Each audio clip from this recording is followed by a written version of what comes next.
नमस्कार आप सभी को।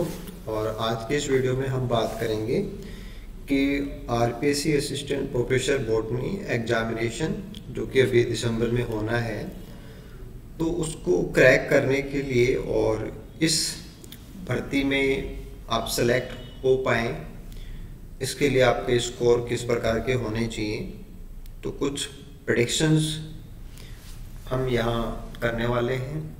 देखो क्या है कि अभी कुछ पीछे की एग्जामिनेशंस हैं, भर्तियां हैं, वो पूरी हो गई। जैसे असिस्टेंट प्रोफेसर जूलॉजी का जो प्रोसेस था वो पूरा भी हो गया, तो वहाँ से हमें बहुत सारी इंफॉर्मेशन है वो मिल जाती है और उसको हम काम में लेके अब सिनेरियो क्या बना हुआ है और किस प्रकार से आपको स्कोरिंग पे फोकस करना चाहिए, और एक सिलेक्टेड कैंडिडेट के रूप में अगर आप अपने आप को कैरी ऑन करना चाहते हैं तो किन चीज़ों का आपको विशेष ध्यान देना है, वो सभी बातें हम आज के इस वीडियो में करेंगे। आई होप ये वीडियो आप लोगों के लिए बहुत ही हेल्पफुल होगा। जैसे कि पीछे की वीडियोस को भी आपने बहुत अच्छा रिस्पॉन्स दिया है, आप सभी को इसके लिए बहुत बहुत धन्यवाद। तो चलिए बात करते हैं कि बॉटनी को लेके अब जो दिसंबर में एग्ज़ाम होना है उसमें आपके स्कोर क्या होने चाहिए और पिछली भर्तियों के अकॉर्डिंग हमें ये चीज़ कैसे क्लियर करनी है। देखिए, अभी हम सबसे पहले बात करेंगे कि जो रिसेंटली प्रोसेस कंप्लीट हुआ है ना जूलॉजी को लेके, सबसे पहले उसकी बात करते हैं कि असिस्टेंट प्रोफेसर जूलॉजी एग्जामिनेशन जो कि 2013 का एग्ज़ाम था और 64 पोस्ट को लेके ये प्रोसेस अभी पूरी हुई है। देखो, थोड़ा सा यहाँ पे ये चीज़ आपको ध्यान देनी है कि कुछ स्पेशल कैटेगरी जैसे एसटी है, उसका जो इश्यू होता है वो कैटेगरी स्पेसिफिक होता है। एमबीसी का भी कैटेगरी स्पेसिफिक होता है, ईडब्ल्यूएस का भी कैटेगरी स्पेसिफिक होता है, एससी का भी कैटेगरी स्पेसिफिक ही होता है, बट नंबर ऑफ पोस्टें हैं उसके अकॉर्डिंगली हम देखें तो कई बार ये चीज़ें प्रभावी भी होती हैं, कई बार नहीं भी होती हैं। बट सबसे बड़ा जो इश्यू होता है वो अनरिजर्व्ड और ओबीसी के बीच में होता है। तो आज का पूरा वीडियो है वो ये जो आपकी स्कोरिंग है वो कैसे काम करते हैं, पीछे क्या हुआ, उसको लेके ही रहेगा। देखो, जूलॉजी में अनरिजर्व्ड पोस्ट थी 24 और इंटरव्यू कोड हुआ था 83.74। ऐसे ओबीसी में 13 पोस्टें थी और इंटरव्यू कोड हुआ था 83.74। तो 83.74 स्कोर ही ओबीसी का था, यही एससी का था, यही ईडब्ल्यूएस का था। तो ऐसा इसलिए होता है क्योंकि एक सीलिंग इफेक्ट काम करता है, अपर कैप होती है कि उसकी वजह से जो रिजर्व कैटेगरीज होते हैं उनके स्कोर ही सबसे लोवेस्ट होते हैं, वही लोग अनरिजर्व के अकॉर्डिंग भी स्टैंड कर रहे होते हैं। अब इसके बाद में दूसरी बात आती है कि जो फाइनल सिलेक्शन हुआ है जहाँ पे 64 कैंडिडेट सेलेक्ट हुए हैं उनकी बात करते हैं। तो अनरिजर्व कैटेगरी का जो मेरिट है वो रहा है 134.55 और ओबीसी का रहा है 132.34। देखो, ये दोनों कभी भी बराबर नहीं हो सकते। ओबीसी का स्कोर है वो कुछ ना कुछ कम जरूर होगा, बट आप यहाँ से देख सकते हैं कि नंबर ऑफ पोस्ट में बहुत डिफरेंस है। नंबर ऑफ पोस्ट आप देखेंगे तो 13 पोस्ट और 24 पोस्ट, बहुत क्लियर कट डिफरेंस है। But number of final selected marks जो है उसमें ये डिफरेंस कुछ भी नहीं है, मतलब लगभग ये मान सकते हैं कि ये सेम वर्क करता है। इसका कारण ये है कि बहुत सारे जो टॉप स्कोरर कैंडिडेट जो कि ओबीसी में होते हैं वो सारे अपने हाई स्कोर की वजह से अनरिजर्व्ड के अंदर स्टैंड करते हैं। यही कारण है कि इनका जो लोअर लिमिट होता है वो लगभग सेम पहुंच जाता है।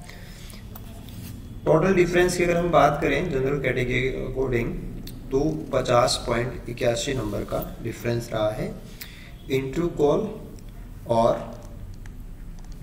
फाइनल के बीच में, जबकि जो इंटरव्यू होता है वो ओनली 24 नंबर का होता है। तो ये बात भी यहाँ पे बहुत ज़्यादा विचार करने की है कि इंटरव्यू 24 नंबर का ही होता है लेकिन डिफरेंस वो 50 नंबर का है, 50 क्या 51 नंबर मान लीजिए आप उसको। तो ओनली इंटरव्यू बेस्ड ये मैटर नहीं है, यानी कि जिनके स्कोर रिटर्न में बहुत ज़्यादा अच्छे थे उन्होंने यहाँ पे अपने आप को सेलेक्ट कराने में कामयाबी हासिल की है। तो ये चीज़ आपको क्लियर समझ में आनी चाहिए। और ओबीसी और अनरिजर्व के बीच का जो मैटर है बहुत अच्छे से अपन इसको फॉलो करने वाले हैं। अब अपन बात करते हैं कि अभी जो वैकेंसी है असिस्टेंट प्रोफेसर बॉटनी वाला, उसकी बात करते हैं। और बॉटनी के अंदर जो 2023 का एग्ज़ाम था उसमें 70 पोस्ट हैं और इंटरव्यू के लिए 398 लोगों को इंटरव्यू के लिए योग्य घोषित किया है। अब वही बात है कि 398 का लगभग 400 नंबर हो गया। अब 400 में से 70 ही लेने हैं, बाकी लोग तो यहाँ भी अब फाइनली सेलेक्ट कैसे हो पाएंगे, वो बचेंगे।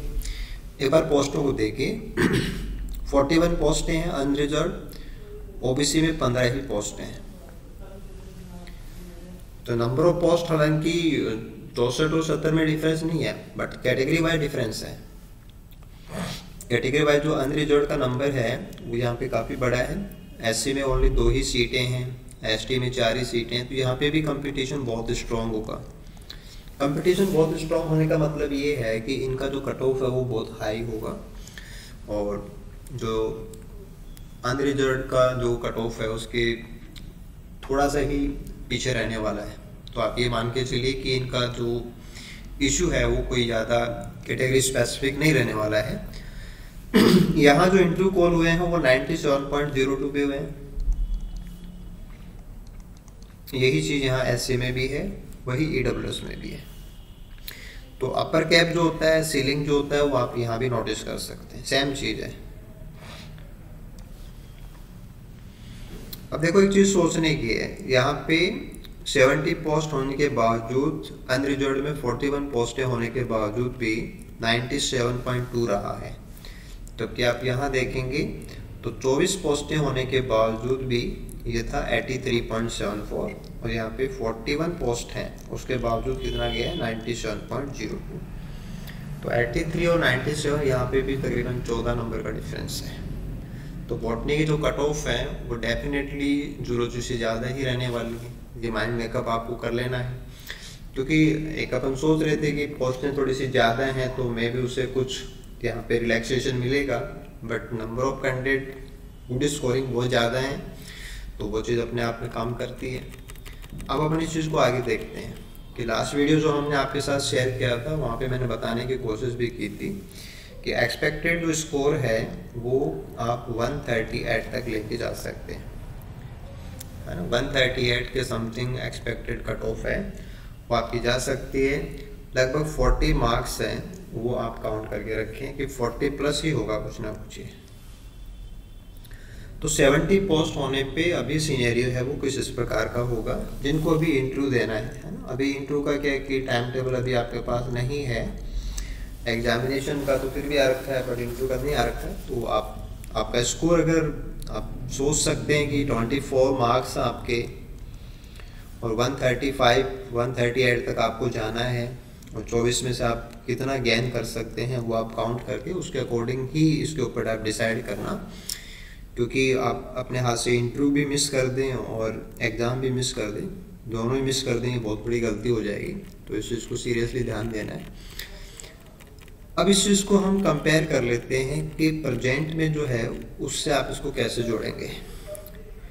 देखिए अभी 2025 का जो वैकेंसी रिवाइज होने के बाद दोबारा फॉर्म फिलअप हुए हैं, वहाँ पे ओनली 42 पोस्ट है।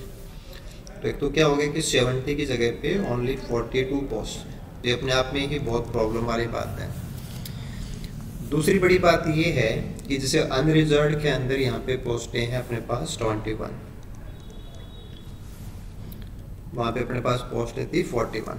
तो 41 के कंपैरिजन के अंदर ओनली 21 पोस्टें हैं और यहाँ ओबीसी में 15 पोस्टें थी, 15 की जगह पे ओनली 9 ही पोस्टें हैं। SC/ST का तो डाटा केयर वही है। तो SC/ST में तो बहुत ही लिमिटेड सीटें हैं, तो कंपटीशन टू स्ट्रॉन्ग ही है। यहाँ तो उसका कोई इश्यू नहीं बचेगा कि रिलैक्सेशन जैसा कुछ भी नहीं है।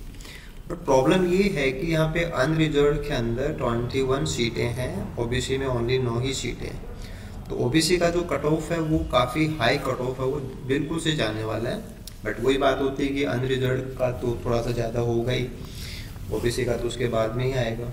तो ये जो मैटर होता है इसको अगर आप देखें और नंबर ऑफ पोस्टें देखें, तो अभी जो सिचुएशन आपके एग्ज़ाम को लेके है कि दिसंबर में जो एग्ज़ाम हो रहा है इसके लिए, उस एग्ज़ाम के स्पेसिफिक ये वीडियो मैं आपके साथ शेयर कर रहा हूँ ताकि आप अपना जो भी स्टडी है उसको मैनेज कर लें।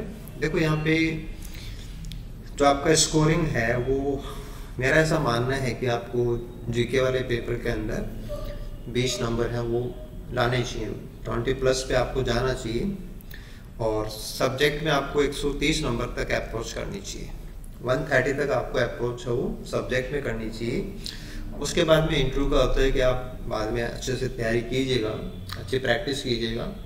अगर आपने रिटर्न के लिए बहुत अच्छा पढ़ा है तो नो डाउट इंटरव्यू में आपका अच्छा ही जाएगा, और इंटरव्यू में आपको कोई दिक्कत आती है तो हम भी आपको हेल्प करने के लिए वहाँ पे अवेलेबल रहेंगे। बट एज स्कोर की बात करें तो आपको 120 मार्क्स जो हैं वो जनरल स्टडी जीके पेपर में, और 130 नंबर आपको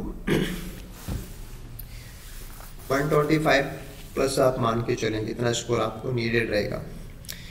ऐसा आपको इसलिए कहा जा रहा है क्योंकि ये चीज़ तो सबको समझ में आती है कि 70 की बजाय 42 पोस्टें हैं, तो ये अपने आप में एक चैलेंजिंग मैटर है ना।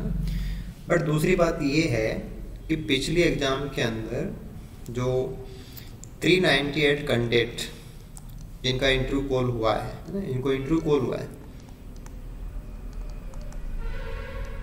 और उनमें से 70 पोस्ट ही फिलअप होनी है, तो बाकी जो रिमेनिंग कैंडिडेट्स हैं, बाकी जो बचे हुए लोग हैं वो क्वालिफाइड है, ऑलरेडी क्वालिफाइड है, ऑलरेडी उन्होंने एग्ज़ाम के लिए प्रिपेयर भी किया था, अच्छे एग्ज़ाम्स भी उन्होंने दिए हैं, जीके वाला भी उन्होंने क्रैक किया है, सब्जेक्ट भी क्रैक किया है।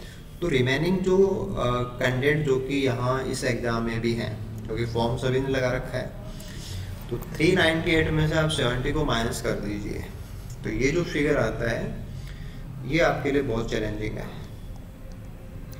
328 कैंडिडेट ऑलरेडी ऐसे हैं जो इस प्रोसेस से जा चुके हैं, इस प्रोसेस में एग्ज़ाम को क्रॉस कर चुके हैं, और फिर कुछ कैंडिडेट ऐसे हैं जो अभी जिन्होंने नए फॉर्म अप्लाई किए हैं, जिनका क्वालिफिकेशन पहले नहीं था, पूरा हुआ होगा, तो वो भी हैं। तो हालांकि अच्छे कैंडिडेट हो सकते हैं, उनकी भी बहुत अच्छी मेहनत हो सकती है, बट एक बार के लिए देखा भी जाए तो 328 लोग तो पहले से ऐसे हैं जिन्होंने ये एग्ज़ाम अभी दी है, उसका प्रॉपर एक्सपीरियंस है, तैयारी उनके पास है, सब्जेक्ट उन्होंने पढ़ा है। तो सबसे हाईएस्ट चैलेंजिंग जो मेरे अकॉर्डिंग मुझे लग रहा है वो यही है कि आपको जो 328+ है, 328+, तो आप मान के चलिए कि लगभग 400 कैंडिडेट ऐसे हैं जिनके बीच में बहुत स्ट्रॉन्ग कंपटीशन होना है, क्योंकि नए कैंडिडेट तो बहुत थोड़े से होंगे जो इसमें स्टैंड कर पाएंगे। मे भी उनकी तैयारी बहुत अच्छी है तो हो भी सकता है, ये नंबर ज़्यादा भी हो सकता है, बट आप मान के चलिए कि 400 तो बहुत स्ट्रांगली यहाँ पे हैं जिनको यहाँ पे बहुत अच्छे से बेनिफिट मिलने वाला है। और दूसरा बात ये था कि जब 70 पोस्ट के लिए 398 थे और अब आपके पास ओनली 42 पोस्ट हैं, तो 400 तो आपके पास ऐसे ही कैंडिडेट हैं जो ऑलरेडी मतलब इस चीज़ को अभी फेस करके बहुत हाई लेवल ऑफ तैयारी के साथ में, फ्रस्ट्रेशन भी है, तैयारी भी है, और कुछ करने के लिए उनमें जुनून भी है। तो ये एक बहुत बड़ा इशू है, और इसी इशू को ध्यान में रख के मैंने ये वीडियो आपके साथ शेयर करने की कोशिश की है कि आप इसकी जो सीवीटी है उसको समझ पाएँ और अपनी तैयारी को इस प्रकार से आप मैनेज करें कि आप 130+ सब्जेक्ट स्कोर, जो सब्जेक्ट का स्कोर है वो आपको 130 तक लेके जाने की जरूरत है, कि 125+ तो आपको जाना चाहिए। तो आप सभी एस्पिरेंट्स जो कि दिसंबर एग्ज़ाम में जा रहे हैं, स्पेशली बॉटनी के लिए जो कैंडिडेट इस वीडियो को देख रहे हैं, उन सभी को मैं कहना चाहूँगा कि आप अपनी तरफ से पूरा एफर्ट कीजिए। अगर आपको एनी हाउ कंडीशन इस एग्ज़ाम में अच्छा स्कोर लेना है तो हमारे जो लर्निंग प्रोग्राम्स हैं उनकी आप हेल्प ले सकते हैं। अभी हमारा जो टेस्ट सीरीज है, टेस्ट सीरीज 2, जो कि काफ़ी रिवाइज भी है, अपडेट भी है, सारे क्वेश्चंस उसमें आपको मिल रहे हैं। प्लस उसमें हमने स्पेशल जोड़ दिया है हैंड नोट्स, कि ऑलमोस्ट सारे सिलेबस को कवर करते हुए जो हमने हैंड नोट्स तैयार किए थे उनका जो PDF है वो आपको एक क्विक रिव्यू के लिए अवेलेबल है, जो आज तक पहले कहीं भी अवेलेबल नहीं था और इसलिए हमने इस चीज़ को इंट्रोड्यूस किया है। तो अगर आप काफ़ी सीरियस हैं, चाहे आप लास्ट एग्ज़ाम के अंदर फाइट करके आप इंटरव्यू के लिए जा रहे हो, आपका स्कोर कम हो, या आप पहली बार एग्ज़ाम में जा रहे हो और इस बार ही इसमें एक अच्छा स्कोर बनाना चाहते हैं ताकि इंटरव्यू का प्रेशर भी कम रहे, तो we welcome all of you कि आप हमारा जो मोबाइल एप्लीकेशन है बेस्ड द बायो पॉइंट, उसको इंस्टॉल करें और आज ही अपनी तैयारी को स्टार्ट करें, क्योंकि टाइम ये मान के चलिए कि कुछ भी टाइम आपके पास बचा हुआ नहीं है। आपका एक एक एफर्ट में भी आपको सफलता की ओर ले जा सकता है। तो हमारे साइड से आप सभी को गुड लक। हमारे टेस्ट सीरीज के साथ हम चाहते हैं कि आप एक सिलेक्टेड कैंडिडेट के रूप में राजस्थान में अपनी पहचान बनाएं और स्पेशली बॉटनी में एक वरी फ्री वे के अंदर आपकी तैयारी हो, आपको कॉन्फिडेंस भी रहे और इंटरव्यू तक आपका कॉन्फिडेंस आपके काम भी आए। तो इन्हीं सभी आशाओं के साथ आप सभी को दोबारा से ढेरों शुभकामनाएं। असिस्टेंट प्रोफेसर जूलॉजी के बाद में अब बॉटनी के लिए जो भी आपका कमिटमेंट है उसको आप पूरा कीजिए। जहाँ भी आपको हमारी हेल्प की ज़रूरत है आप हमें कांटेक्ट कर सकते हैं, मोबाइल एप्लीकेशन भी जा सकते हैं, हमारी वेबसाइट के ऊपर आप विजिट कर सकते हैं। Thank you so much, good luck to all of you.